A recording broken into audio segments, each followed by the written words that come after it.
ನಾವು ಆರೋಗ್ಯವಂತರಾಗಿ ಇರೋದಕ್ಕೆ ನಮಗೆ ಬೇರೆ ಬೇರೆ ರೀತಿಯ ಪೋಷಕಾಂಶಗಳು ದೇಹಕ್ಕೆ ಅಗತ್ಯ ಇರುತ್ತೆ ಅಲ್ವಾ.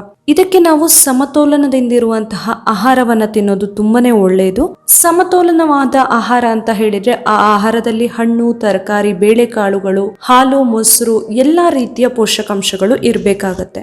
ಸೊ ನಾವು ಮನೆಯಲ್ಲಿ ಪ್ರತಿದಿನ ಬೇರೆ ಬೇರೆ ರೀತಿಯ ಬೇಳೆಕಾಳುಗಳನ್ನೆಲ್ಲ ಬಳಸ್ತೀವಿ ಅಲ್ವಾ. ಅದರಲ್ಲಿ ಒಂದು ಹೆಸರು ಬೇಳೆ ತುಂಬಾನೇ ಇಂಪಾರ್ಟೆಂಟ್ ಆಗಿ ನಮ್ಮ ದೇಹಕ್ಕೆ ಬೇಕಾಗುವಂತಹ ಅನೇಕ ಪೋಷಕಾಂಶಗಳನ್ನ ಇದು ನಮಗೆ ಕೊಡುತ್ತೆ. ಸೊ ಇವತ್ತಿನ ವಿಡಿಯೋದಲ್ಲಿ ನಾನು ಹೆಸರು ಬೇಳೆಯನ್ನ ನಾವು ಬಳಸೋದ್ರಿಂದ ನಮಗೆ ಯಾವ ರೀತಿಯಲ್ಲಿ ಇದು ಹೆಲ್ಪ್ ಆಗುತ್ತೆ ಆರೋಗ್ಯಕ್ಕೆ ಅನ್ನೋದನ್ನ ಹೇಳ್ತಾ ಇದ್ದೀನಿ. ಈ ವಿಡಿಯೋನ ಮಿಸ್ ಮಾಡದೆ ಕೊನೆ ತನಕ ನೋಡಿ. ಹಾಗೆ ನೀವಿನ್ನು ನನ್ನ ಚಾನೆಲ್ ನ ಸಬ್ಸ್ಕ್ರೈಬ್ ಮಾಡಿಲ್ಲ ಆದ್ರೆ ಪ್ಲೀಸ್ ಸಬ್ಸ್ಕ್ರೈಬ್ ಮಾಡಿ. ಹಾಗೆ ಪಕ್ಕದಲ್ಲಿರುವ ಬೆಲ್ ಐಕಾನ್ ನ ಕ್ಲಿಕ್ ಮಾಡಿ. ಹಾಗೆಯೇ ನನ್ನ ಫೇಸ್ಬುಕ್ ಪೇಜ್ ಅನ್ನ ಕೂಡ ಫಾಲೋ ಮಾಡಿ. ನಾವು ಮನೆಯಲ್ಲಿ ಪ್ರತಿದಿನ ತೊಗರಿ ಬೇಳೆ, ಕಡಲೆ ಬೇಳೆ, ಉದ್ದಿನ ಬೇಳೆ, ಹಾಗೇನೆ ಹೆಸರು ಬೇಳೆ, ಈ ರೀತಿ ಬೇರೆ ಬೇರೆ ರೀತಿಯ ಬೇಳೆಗಳನ್ನೆಲ್ಲ ಬಳಸ್ತಾನೆ ಇರ್ತೀವಲ್ವಾ. ಸೊ ಹೆಸರು ಬೇಳೆಯನ್ನ ಕೂಡ ನಾವು ಬೇರೆ ಬೇರೆ ರೂಪದಲ್ಲಿ ಬಳಸ್ತೀವಿ. ಅದರನ್ನ ಕಿಚಡಿ ಮಾಡ್ತೀವಿ, ದಾಲ್ ಮಾಡಬಹುದು, ಹಾಗೇನೆ ಪಾಯಸ ಕೂಡ ಮಾಡ್ತೀವಿ, ಪೊಂಗಲ್ ಮಾಡ್ತೀವಿ, ಇನ್ನು ಬೇರೆ ಬೇರೆ ರೀತಿಯ ರೆಸಿಪಿಗಳನ್ನ ಕೂಡ ಮಾಡ್ತೀವಿ.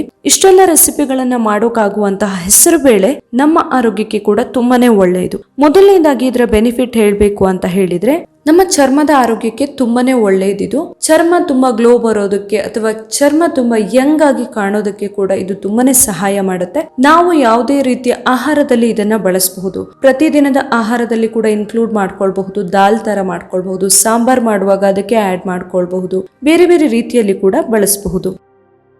ಇನ್ನು ನಮ್ಮ ಲಿವರ್ನ ಆರೋಗ್ಯಕ್ಕೆ ಕೂಡ ಒಂದು ಹೇಳಿ ಮಾಡಿಸಿದಂತಹ ಒಂದು ಆಹಾರ ಪದಾರ್ಥ ಅಂತಾನೆ ಹೇಳಬಹುದು.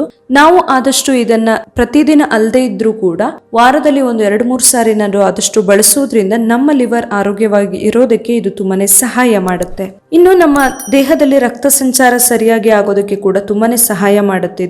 ಇದರಲ್ಲಿ ನಮ್ಗೆ ಕಬ್ಬಿಣಾಂಶ ಹೇರಳವಾಗಿ ಸಿಗುತ್ತೆ. ಇದರಿಂದಾಗಿ ದೇಹದಲ್ಲಿ ಹಿಮೋಗ್ಲೋಬಿನ್ ಪ್ರಮಾಣ ಕಡಿಮೆ ಆಗದೆ ಇರೋ ತರ ನೋಡ್ಕೊಳ್ಳುತ್ತೆ. ಜೊತೆಯಲ್ಲಿ ರಕ್ತ ಸಂಚಾರ ಕೂಡ ಸರಿಯಾಗಿ ಆಗೋದಕ್ಕೆ ಇದು ತುಂಬಾನೇ ಸಹಾಯ ಮಾಡುತ್ತೆ.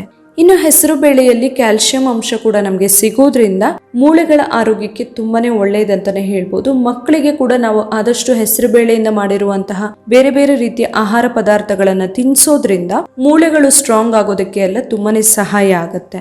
ಇನ್ನು ಹೃದಯದ ಆರೋಗ್ಯಕ್ಕೆ ಕೂಡ ತುಂಬಾನೇ ಒಳ್ಳೆಯದು. ಇದರಲ್ಲಿರುವಂತಹ ಪೊಟ್ಯಾಷಿಯಂ ಹಾಗೇನೆ ಕಬ್ಬಿಣ ಅಂಶ ರಕ್ತದೊತ್ತಡವನ್ನ ನಿಯಂತ್ರಣದಲ್ಲಿ ಇರಿಸಿಕೊಳ್ಳೋದಕ್ಕೆ ತುಂಬಾನೇ ಸಹಾಯ ಆಗುತ್ತೆ. ಅದರ ಜೊತೆಯಲ್ಲಿ ಹೃದಯ ಕೂಡ ಆರೋಗ್ಯವಾಗಿ ಇರೋದಕ್ಕೆ ತುಂಬಾನೇ ಒಳ್ಳೆಯದಿದು.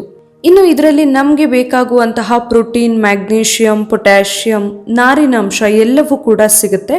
ಅದರ ಜೊತೆಯಲ್ಲಿ ನಮ್ಮ ಜೀರ್ಣಕ್ಕೆ ಕೂಡ ತುಂಬಾನೇ ಒಳ್ಳೆಯದಿದು. ಇದರಲ್ಲಿರುವಂತಹ ನಾರಿನಾಂಶ ನಮ್ಮ ಜೀರ್ಣಕ್ರಿಯೆಯನ್ನ ಹೆಚ್ಚಿಸಿಕೊಳ್ಳೋದಕ್ಕೆ ಅಥವಾ ಜೀರ್ಣಶಕ್ತಿಯನ್ನ ಜಾಸ್ತಿ ಮಾಡ್ಕೊಳ್ಳೋದಕ್ಕೆ ತುಂಬಾನೇ ಸಹಾಯ ಆಗತ್ತೆ. ನೋಡಿದ್ರಲ್ಲ, ಹೆಸರು ಬೇಳೆಯನ್ನ ನಾವು ಯಾವ್ಯಾವ ರೀತಿ ಬಳಸೋದ್ರಿಂದ ನಮ್ಗೆ ಯಾವ್ಯಾವ ರೀತಿಯಲ್ಲಿ ಸಹಾಯ ಆಗುತ್ತೆ ಅಂತ ಹೇಳಿ. ಖಂಡಿತವಾಗ್ಲೂ ಇಷ್ಟೆಲ್ಲ ಆರೋಗ್ಯದ ಬೆನಿಫಿಟ್ ಗಳಿರುವಂತಹ ಹೆಸರು ಬೇಳೆಯನ್ನ ನಾವು ಯಾವ್ದಾದ್ರು ರೂಪದಲ್ಲಿ ಬಳಸೋದು ತುಂಬಾನೇ ಒಳ್ಳೆಯದು. ಈ ಟಿಪ್ಸ್ ನಿಮ್ಗೆ ಇಷ್ಟ ಆಗಿದ್ರೆ ನನ್ನ ಚಾನೆಲ್ನ ಸಬ್ಸ್ಕ್ರೈಬ್ ಮಾಡಿ, ಹಾಗೆ ವಿಡಿಯೋನ ಲೈಕ್ ಮಾಡಿ, ಹಾಗೆ ಶೇರ್ ಮಾಡಿ. Thank you.